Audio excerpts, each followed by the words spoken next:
My sense of humour hasn't improved over the Easter holiday. Hope you had a good break, and of course you've all revised Poynting's vector and field energy and all these exciting things. There's if you like, a vague point to this strange, rather silly view graph that's up here. You know, like the kind of things that we learn in school. You know, power is proportional to current squared times resistance in suitable units equal, and we learn stuff like V is IR. And I mentioned, and I wasn't joking, that despite all that sophisticated stuff we've done about energy density and so on, we basically get absolutely no insight into circuits like that from the course. And this is, if you like, to emphasise that things like V equals IR are just approximate properties of matter that apply to some materials at some temperatures.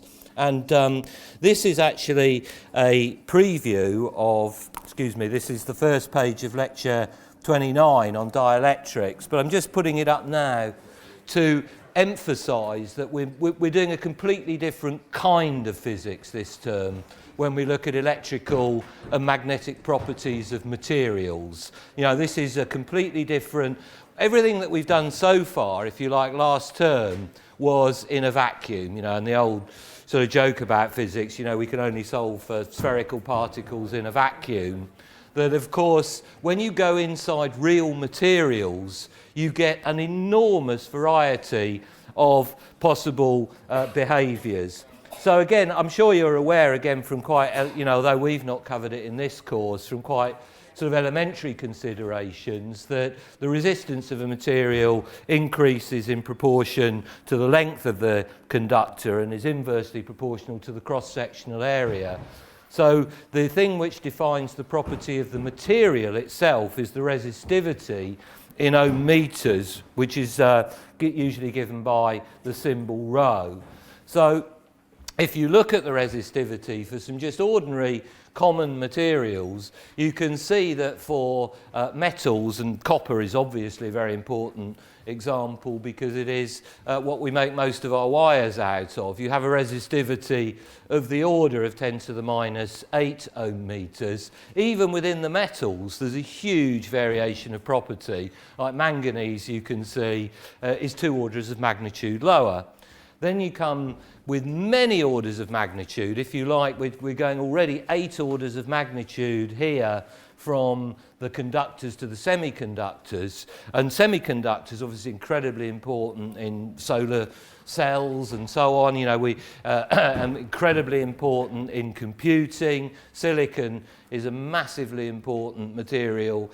And you'll see it's got about 10 to the 11 we've gone as a factor from the conductors. And then we can go yet another factor of 10 to the 11 to insulators. And insulators, which are also called dielectrics, I'll use those two terms completely interchangeably. Polystyrene might be of the order of 10 to the 11 ohm meters, and quartz, which is one of the best insulators, 10 to the 18. So you can see between two quite common materials on the surface of the Earth, copper and quartz, we've actually got a variation in resistivity of order of 10 to the 26. So, of course, this is an extremely complicated subject, and that's why you study solid state physics, and next year there's a 3rd year course on electrons in solids where you'll get on to studying the semiconductors. But we're not going to be able to make a clean approach to this in the way that we did last term. So that's a warning. Now, so we're going to go back to square one. You can imagine that if we put materials in dynamic fields, that's going to be a more complex problem than putting materials into static fields. So I'm going to start off today, basically this week the 3 lectures are going to be on the electric properties of materials. In other words, what happens when we put a material in an electric field. And just because something's an insulator or a dielectric doesn't mean nothing happens. Far from it, and we'll be coming to that in more detail tomorrow. But we're going to go right back to electrostatics. So basically, we're going to be putting a dielectric material.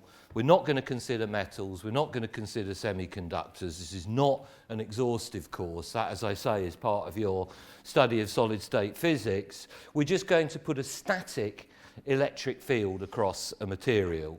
And you might think, well, probably nothing's going to happen because neutral matter hasn't got an electric field.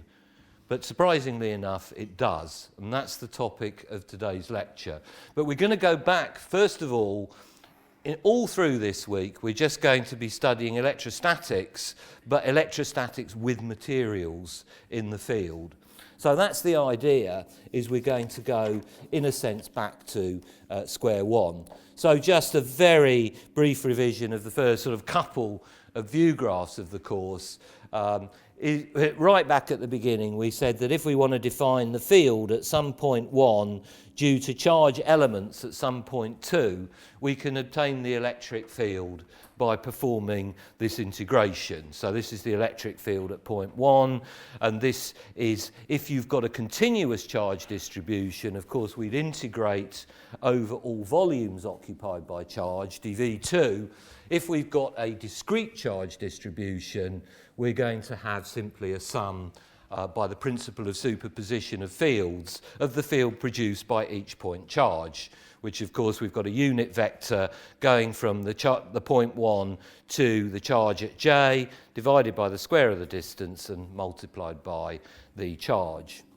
Also, we're going to completely overlook all those problems we had at the end of last term about the idea of a point charge having an infinite amount of energy, the kind of problems that could only be resolved by quantum electrodynamics. We're going to go back to assuming that point charges do exist, and we'll brush any other problems arising from that under the carpet.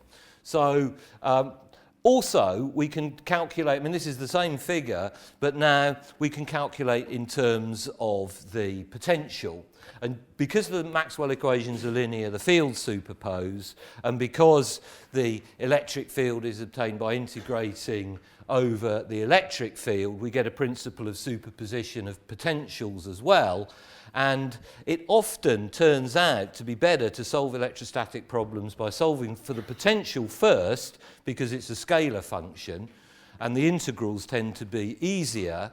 And likewise, for the discrete charges, we have the potential at point 1 as a sum over the charge. And of course, this is the first power of the distance in the potential. And it's often better when you solve electrostatics to solve for the potential. And then, if you need the electric field, obtain it as the gradient. So, again, just a very brief revision, because we are going to be back in this sort of more elementary scenario. Again, these, excuse me, this of course should be a vector quantity. We have got a basic definition of the potential is if we move the potential in a field, particularly for a unit charge, we could say that the force and the electric field are identical, and we're back in that nice safe world of conservative potentials where I just integrate the line integral of f dot ds and get the potential between 2 points. So clearly here, the potential difference between point A and point B is just this integral from B to A of E dot ds, which for a unit charge, of course, is equivalent to F dot ds. So we're back in that safe world. So I'll just make a quick note on that. So, you know, the blackboard situation in here isn't great. So for any charge distribution,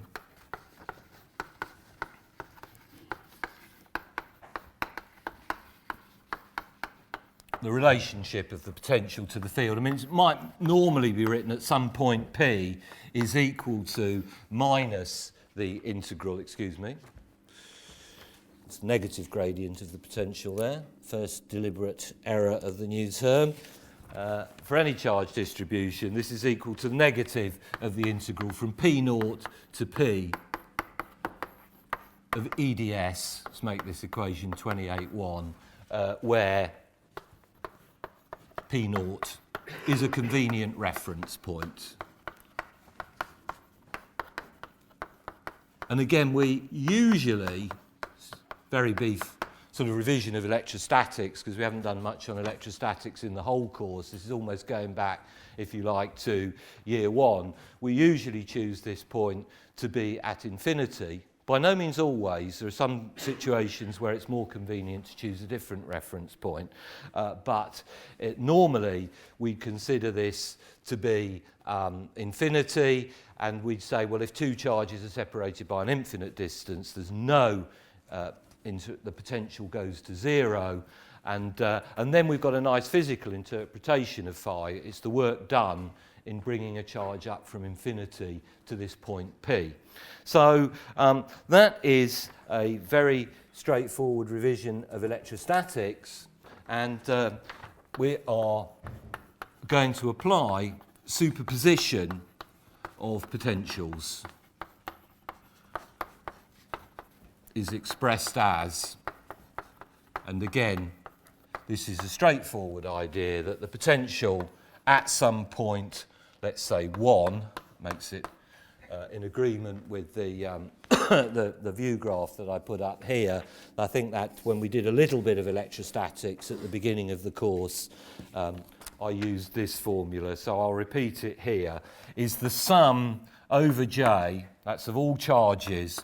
Of course, we've always got this rather awkward constant, the 1 over 4 pi epsilon naught, and then Qj, the charge, divided by the distance from point 1, where we're measuring the field, to the charge J, and we'll make this 28.2. And this, of course, is for discrete charges. There's a corresponding formula for continuous charges. However, I'm going to skip over. I'm just going to use this formula here today, and I'm going to derive a... You'll see why. At first you kind of think this dipole potential that I'm deriving is not a particularly relevant quantity. However, it is the underlying idea behind all the interpretations we're going to give of what materials do in electric fields. So what I am going to do now is we apply, so this is where I get my fitness training, we apply equation 28.2 to the case of two equal and opposite point charges. Equal and opposite point charges plus Q and minus Q separated by a distance d. And the geometry of the problem is illustrated in figure 111 of the course handout. So we're going to, I mean, in a sense, of course, we know how to calculate the field exactly. That's not a problem. We've just got 2 point charges, and we, again, so I'll just go via figure 110. This is the exact solution. Of course, at any point, if we've got this is the negative charge and the positive charge, of course, a single monopole charge is spherically symmetrical, and all the field lines point inwards towards the negative charge. More advanced, you know, the QED, it's called a sink, and this is called a source because all the field lines spread out radially. And of course we can calculate the field due to this charge at any point. We can calculate the field due to this charge at any point. By superposition of fields we can add them up, and in fact it's such an easy calculation we could do it directly with the fields. But it's much more instructive, as we'll see as we go along, to calculate the potential. So in figure 111, these are the field lines. I mean, this one is completely obvious that you're going to have a line pointing directly from the positive to the negative charge. If you add up the two fields at each point, you get the solid lines in the diagram, which are the field lines. Of course, you can also calculate the potential, and here this will be the zero of the potential, because you can imagine if we bring a test charge you know, you could always, you know, use this idea of bringing up a infinitesimal positive test charge into the field. Well, clearly, if we bring it here, the work done in bringing it to this point, any point along this line, we're going to get work done on the charge because it's approaching a negative charge, and we're going to get work done against the repulsion of this charge, and clearly this will be our convenient zero of potential in this case. So of course we can work the field out exactly. However, it turns out to be useful to get a complete analytic formula for the potential, which is only approximate. And you'll see why as we go along. So the way I'm going to set the calculation up is that these two charges, plus q and minus q, separated by this distance d, are going to be aligned along the z-axis. And then, of course, we've got the two perpendicular axes. You can represent it whichever way you like. I'm going to put the dipole to lie in the zy plane, and then the x-axis will just be coming out of the plane of the view graph. So it's very straightforward to say straight away, well, what is the potential? Well, it's a very easy superposition principle, because we've got the 1 over 4 pi epsilon naught, of course, always just comes out front. We can run that outside or inside the summation sign. It's just a constant. All I've got to do is take the charge at the point divided by the distance. And the crucial thing to notice here, of course, this charge plus q, the z separation from plus q to the point P is reduced. This distance here is z minus d halves. So in the denominator here, which is expressed as of course this is just Pythagoras' theorem, we've got a z minus a half d squared, and we've got the separation along the d-axis from this charge to the z coordinate of point P is a little bit extra. We have to go z plus d halves squared. And that's precisely why, although these, if you just look in there, you think, oh, well, nothing's going to happen because we've got equal and opposite charges, you do get a field at this point P because we're slightly closer to the positive charge than the negative charge. We've got to go this little extra distance here. So I'll make that a board note. So if we make that application, we get that phi, the electric potential function, at this point 1 is equal to 1 over 4 pi epsilon naught, and then into, we've got plus q over the square root of z minus d halves squared plus x squared plus y squared, and then plus, and then now I've got minus q here, it's the opposite charge, and the distance is now the square root of z plus d halves squared plus x squared plus y squared.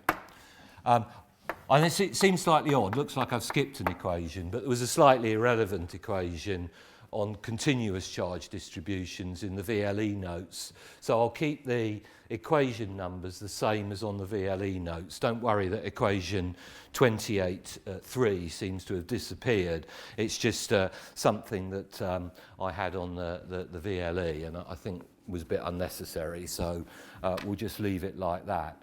Now I know, thanks very much incidentally for the very nice feedback that got on the course last term, and I'm glad the filming and so on has been useful.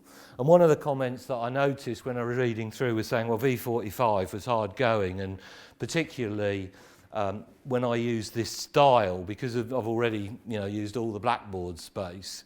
I'm only going to do this for a couple of pages of the VLE notes today, because it's just algebra. So there's the formula that I've got up. I think we've justified that. It's just the superposition at this point x, y, z of these two terms. So the crucial thing now is that, and this approximation won't hold when we're close to the dipole, we're going to treat this special important case when this distance d, in other words this little separation of the positive and negative charges is very small compared with this distance r. So I'm going to derive a formula where this distance r, the distance we are away from the centre of the dipole, is much larger than the separation of the two charges themselves. And this is called the dipole approximation. So again, I think that is sufficiently important that we'll make a board note on that. So bear with me while I spend half the lecture rubbing things out. Here we go. So this is going to have a volunteer window cleaner, so follow the lecture across at this point. So this is very important because the formula we're going to derive only works in this case. So we treat the special, and it is important, and I'll investigate just how good this approximation is, the special case when r is much greater than d. In other words, we're compared with the separation of the charges, we move a long way away from them. And then the next two pages on the VLE, it's just algebra. So it's up to you whether you want to try and make notes on them now. You can check them out later if you want to do the calculation, but it's just algebra and the binomial expansion. There's nothing fancy going on.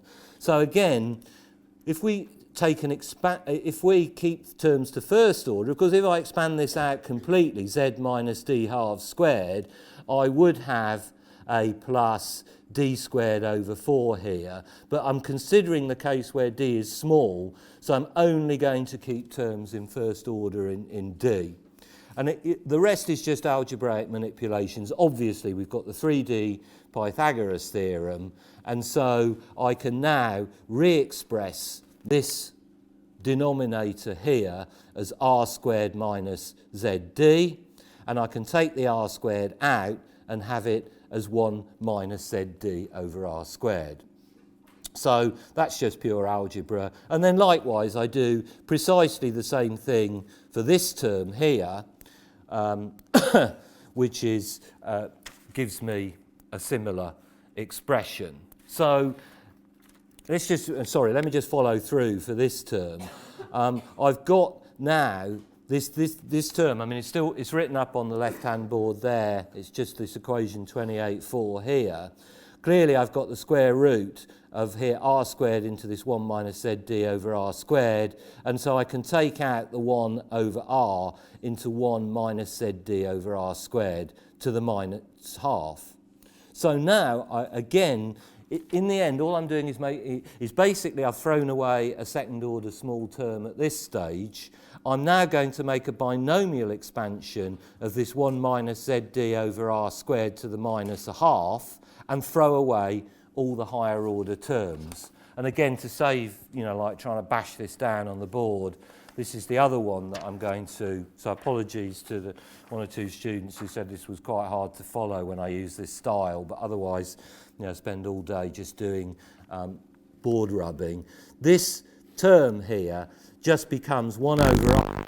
Well, clearly now I've got 1 minus x to the minus a half is just approximately equal to 1 plus a half x. So this zd over r squared times a half. So just by applying basically the binomial expansion twice, that's what I've done effectively, is that I've reduced this first term here to 1 over r into 1 minus a half zd over r squared. So it's just pure algebra using this approximation. This thing here just becomes plus q over, and when you've got the expansion, this just becomes plus q times 1 over r, so 1 over r is the lead term, into 1 plus zd over r squared. So this is exact, this line. This line is now the approximation, and you don't need to go through all the same maths twice. Basically, if you just follow it through for the second term, you get a 1. Of course, in this case, I end up expanding a 1 plus x to the minus a half, and so I get a minus sign here. So when I get this expansion here, sorry if this is going below the lectern, minus q, and then times this 1 over r into 1, now minus zd over r squared. And when I've got it like that, because this charge is equal and opposite to this charge, the lead terms, this is positive here and this is positive here, but I've got a negative charge and a positive charge, the lead terms cancel and these terms add up. Excuse me, I've left out the factor of a half here. So if we're at this approximate distance here, then the lead terms cancel out, and all I've got the 1 over r on the outside. These terms cancel each other because of the positive and negative charges, and this is obviously a half zd over r squared minus a half zd over r squared, which is just zd over r squared. So this just becomes 1 over r out front times the zd over r squared, and then with the charge q. So I've got my 1 over 4 pi epsilon naught, there's my q, and here's my zd over r cubed here. So I'm going to leave that as a... so applying the binomial expansion twice, so all the, if you like, this is on the VLE notes, 28, pages 28.3 and 28.4. It's just algebra, not even any calculus involved here. We get, I'm just going to go straight to this result. We get this result here that phi at this point x, y, z, this variable point, is 1 over 4 pi epsilon naught, constant that always comes out of electrostatic calculations.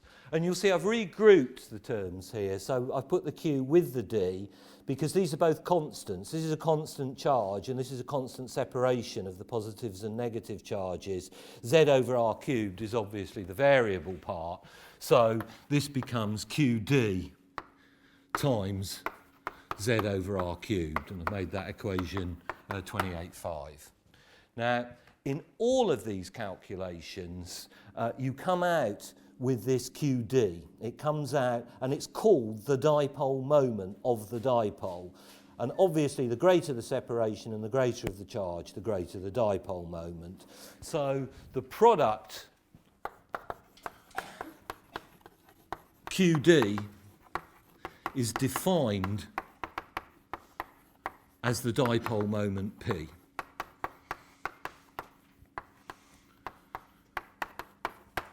So again, you couldn't get an easier equation. P is equal to QD, a simple scalar equation, 28.6.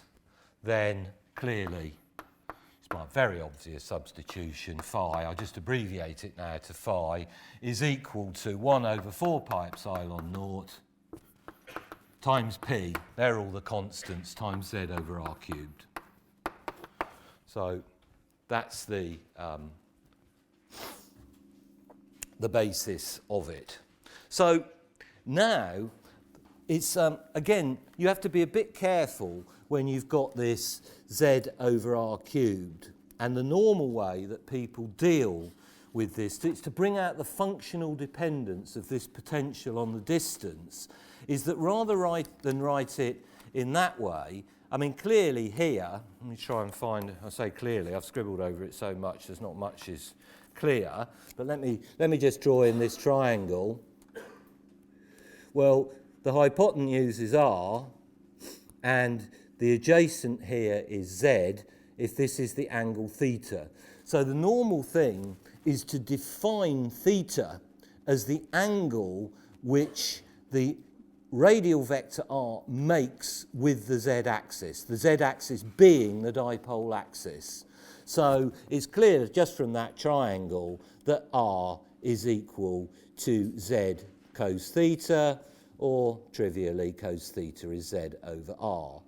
So what you normally do when you write the dipole potential is to replace z over r with cos theta, and then you have p cos theta over r squared. So I've still got the 1 over r squared times the z over r, but the z over r is just an angle. And that makes it a lot clearer that this dipole potential goes as the inverse square of the distance. So in other words, if there's my dipole, of course it depends on theta, but once I've fixed theta, so in other words, once I've fixed a particular direction in space, the potential will decay as 1 over r squared. So it will depend on which direction I fix. I'll get a different potential, clearly, as I go out along different directions, because theta will vary. But for fixed theta, this simply becomes a 1 over r squared potential. Now, we get so used to thinking of 1 over r potentials for monopoles and 1 over r squared fields for monopoles. It's very important to recognise that this is a potential that goes as 1 over r squared. So again, I'll go back to... See, I hope now you've seen that with this approximation, if we're a long way away from the dipole, we do get the equation 28, I think it's written in the notes as 28.7. Yeah, so this is, to work our way through this, that now, so defining theta as the angle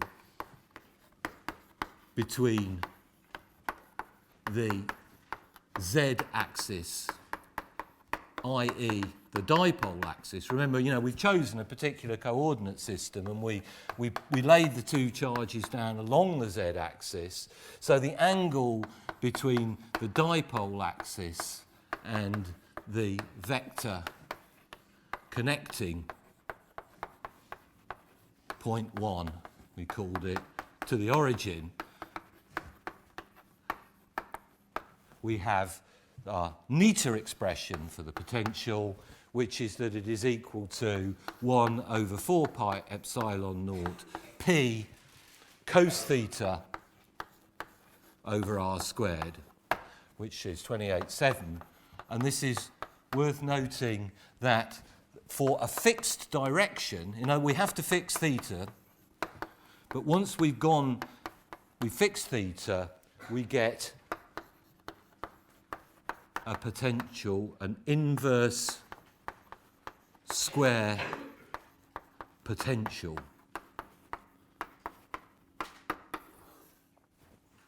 So this is completely different, of course, to the case of the monopole. With a monopole produces an inverse first power potential and an inverse second power field.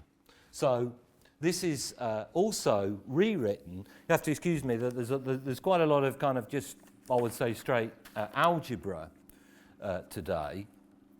But this is quite often also rewritten, is that I define this P as a scalar quantity, the dipole moment QD, but you'll see a lot of books will define a vector dipole moment P, where this becomes a displacement vector between the two charges, and then you get a very neat way of writing the dipole potential, because my P cos theta, I can now write, if I use this way of writing the dipole moment as a vector quantity, and of course, this is the displacement from, I had my little negative charge and my positive charge. Of course, I could define that as a vector displacement, which happened to be along the z-axis.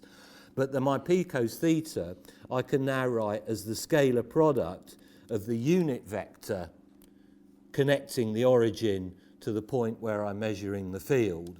So if you like, in vector notation, I can rewrite this yet again, sorry it gets written and rewritten, that the potential in vector notation will just be our usual 1 over 4 pi epsilon naught, and then instead of writing it down in that way, I write it as P dot ER times 1 over R squared. Yeah. So again, I'll make a board note on that because that's quite a important point. So second go at this board. Here we go.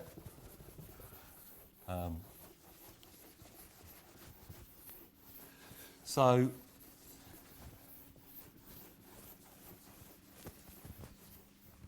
if we define, I'm going to put here C-Fig 112 because this is where the idea is illustrated. If we define a vector dipole moment, of course it's got the same magnitude as the scalar, P is equal to QD, then phi is equal to, well again, it's absolutely trivial that we can, with that definition, of course the magnitude of the unit vector is 1, and we know A dot B is AB cos theta. We can make this simply P dot ER. So this is now a very nice compact notation for the potential, which is 1 over 4 pi epsilon naught, P dot ER 1 over R squared. And this makes it very clear that we have a 1 over R squared potential. Now, of course, if we might want to obtain the field, and if we want to obtain the field, we have to differentiate. So now we've got a scalar function, phi, x, y, z. It's defined for large distances from the origin. Remember, it won't work because we've used a binomial expansion where we've thrown away any term that was more than first order in D. We might want to calculate the field, and indeed, let's do that. And of course, again, I hope by now that's printed on your mind. We're in the world of electrostatics. We can just get the electric field by taking the negative gradient of the potential. I'll just do it for one of the components. And again, excuse me, it's because it's a straightforward differentiation, I'm going to just go through it on the, again, you can check this easily for yourself afterwards. Let's say I wanted the Z component of the field. I might want all three. So this is our formula. Gone back slightly in notation, we can use whichever one we like. Well, obviously, if I want EZ, it's minus d phi by dz. So the electric field, let's just call all this stuff a constant, K, so we don't have to mess around with it as we go through the differentiation. And then I've just got my function is Z over R cubed. Well, that's clearly just K times Z squared plus X squared plus Y squared to the minus 3/2. And just the definition of R cubed using Pythagoras' theorem. So we're back to year one maths, nice straightforward differentiation using the product rule, differentiate the Z, leaving this alone, hold the Z, differentiate this as a function of a function, bring down the minus 3/2, decrease the power by 1, and include the derivative of what's inside the brackets, which is 2Z. Then this term is clearly now itself is just obviously 1 over R cubed. This term here, I've got my 2 cancels there with this. I've got my minus 3 here, and then I've got Z squared, and now this is by definition this part, R to the 5th.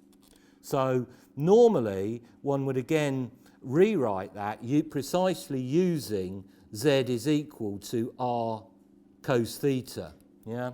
Because then that makes it, when you write it in this way, it looks like it's got some weird functional dependence on the distance, but that's just K into 1 over R cubed minus 3, and then this is clearly just cos squared theta over R cubed, yeah, because I've just put in, this is 3 cos squared theta R squared, cancelled off, so it's K over R cubed into 1 minus 3 cos squared theta. And again, normally, because we've carried a minus sign all the way, the actual electric field, EZ, the actual electric field itself is k over r cubed into 3 cos squared theta minus 1. So in other words, if you have a particular fixed direction in space, if you fix your theta, you now have a 1 over r cubed field.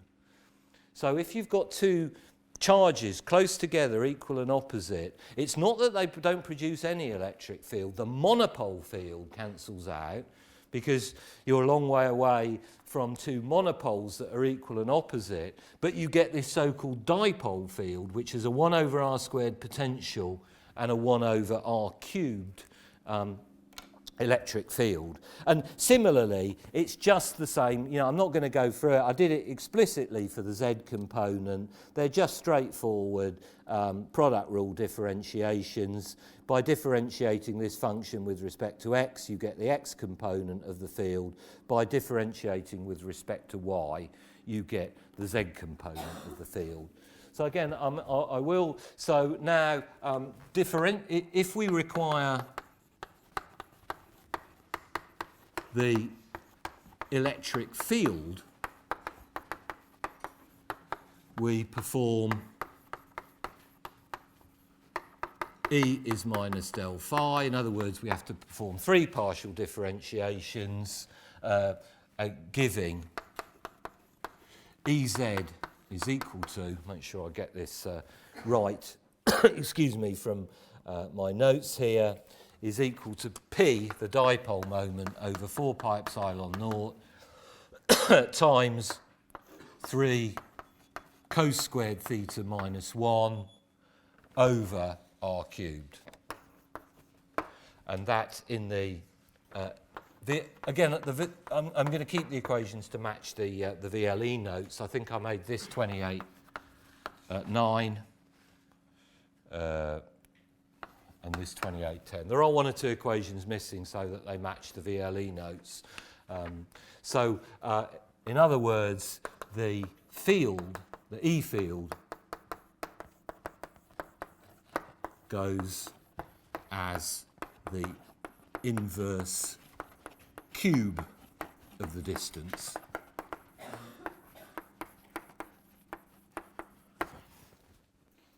And there are simply, with similar expressions for Ex and Ey, which you can derive if you need them. So if you do that, the electric field that you get looks like this. And of course it must look like what we originally had in figure 110.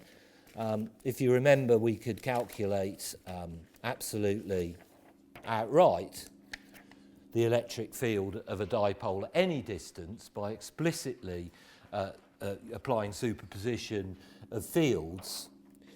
This is the result of the calculation of the approximate calculation.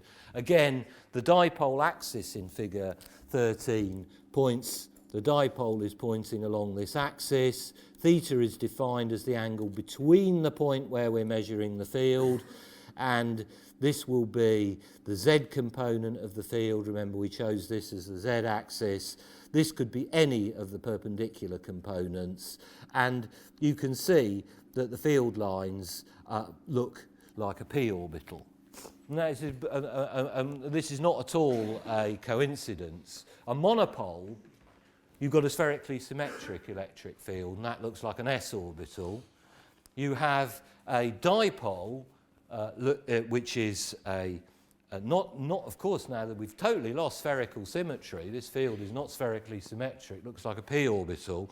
And I'll come in a minute to quadrupoles and octopoles, and quadrupole and octopole fields look just like d orbitals and f orbitals.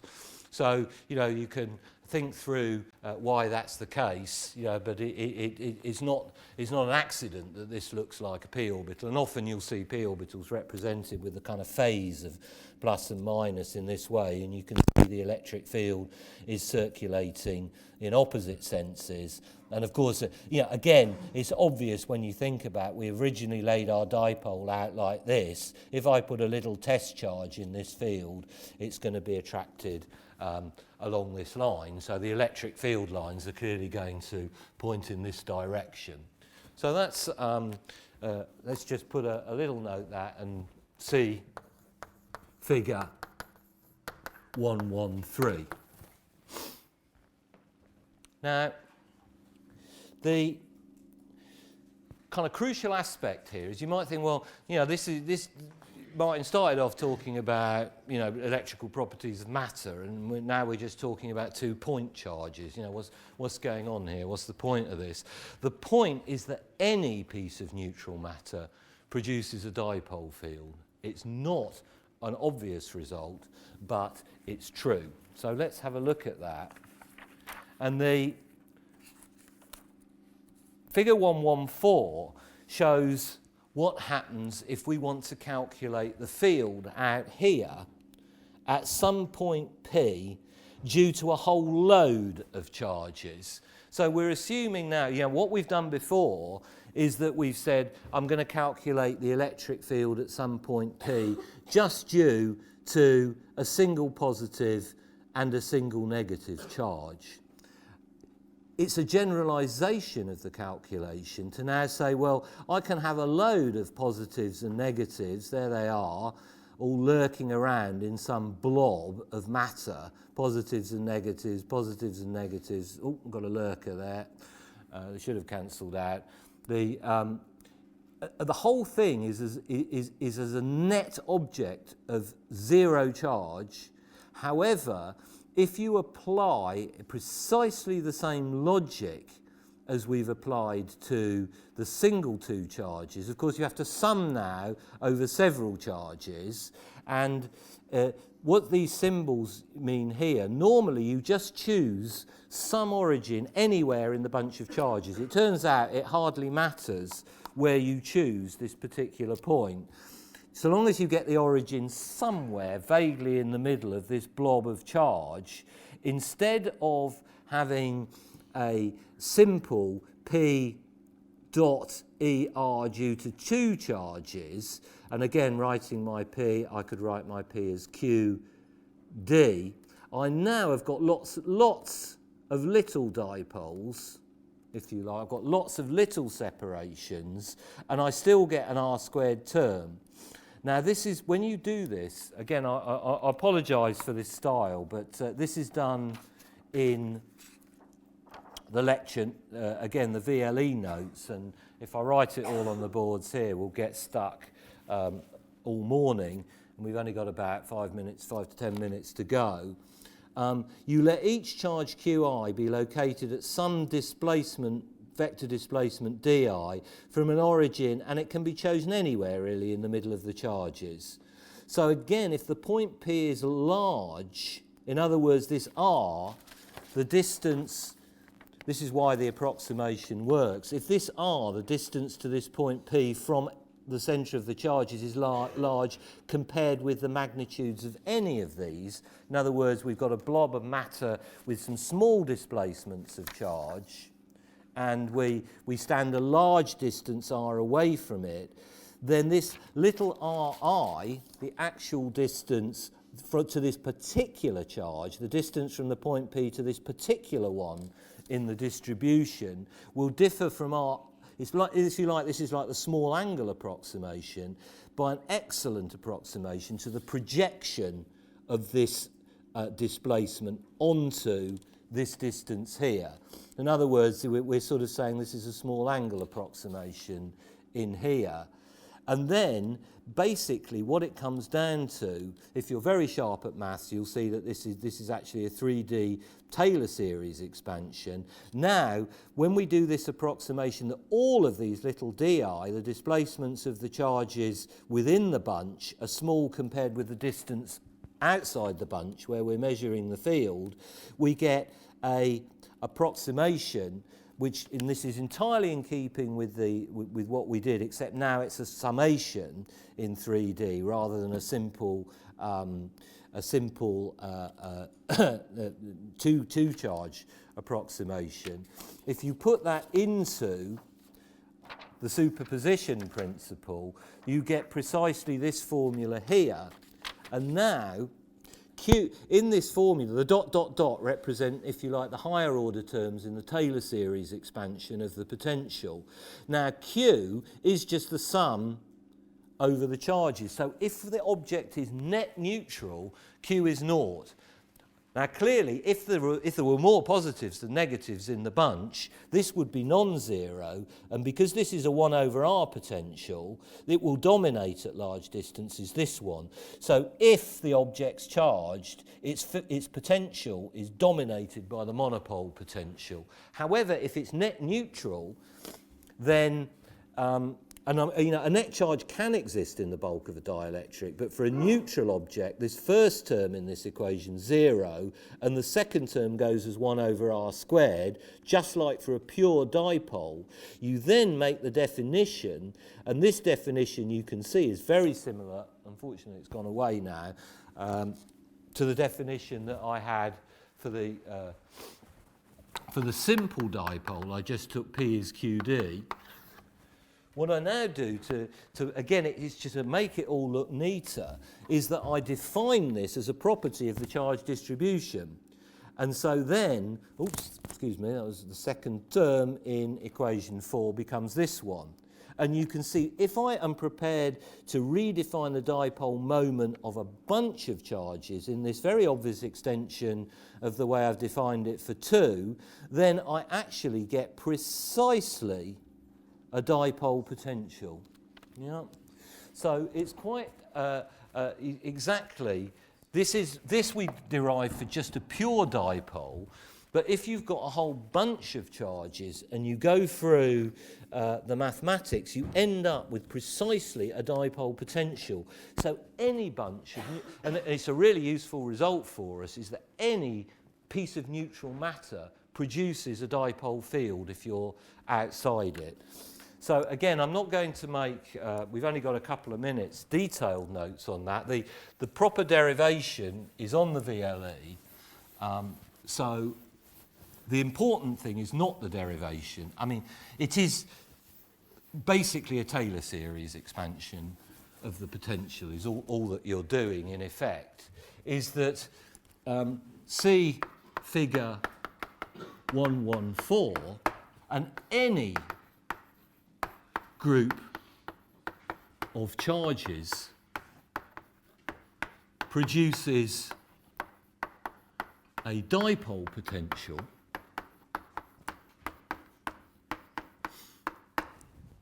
if we define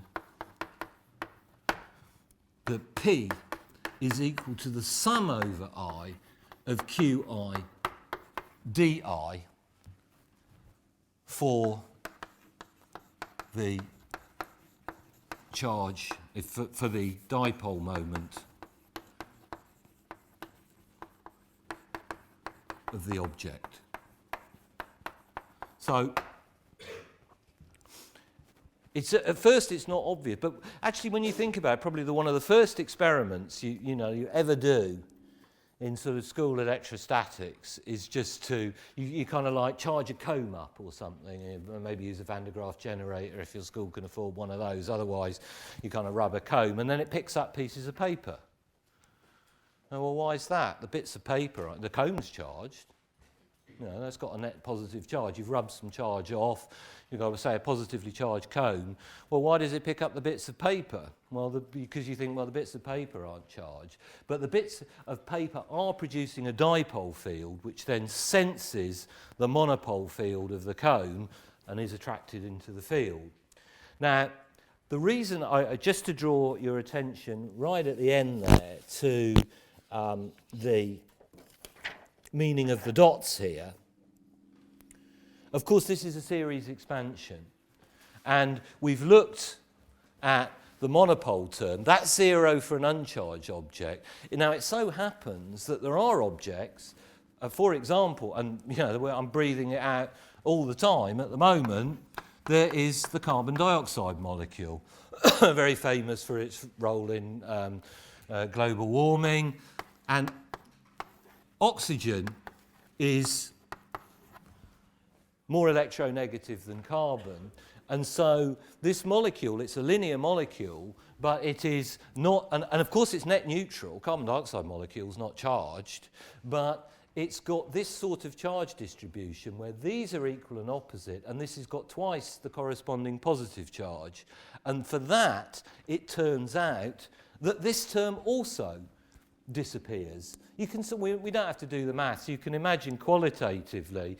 It's like, you know, if we chose our origin and we had a 2 delta plus and a delta minus and a delta minus and along the z-axis, it's kind of like 2 dipoles pulling in opposite directions, which cancel each other out.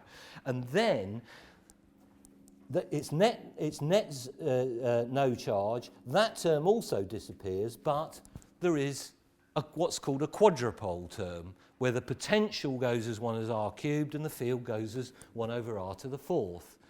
If you have something like carbon tetrachloride, and you've got all of the, so say imagine you've got a carbon at the centre of this tetrahedron. Thanks to Edmund for solving my rubrics tetrahedron and getting it back to with the sides all looking the same colour. It then turns out, again, we're not going to do it, it's just a mathematical technique, but you can probably imagine with such a very high symmetry, it's no net charge, its dipole moment cancels out to 0, and its quadrupole moment cancels out to 0. It's then got what's called an octupole moment. So this term disappears. For carbon tetrachloride, that's naught, that's naught. The r cubed term called the quadrupole is also 0, but then there's a 1 over r to the 4th potential, which is called the octupole moment. So when you write something like that, it's called a multipole expansion of the potential. And so, sorry, I've just run slightly over. Just one more note then. So in general, we can make a multipole, it's called expansion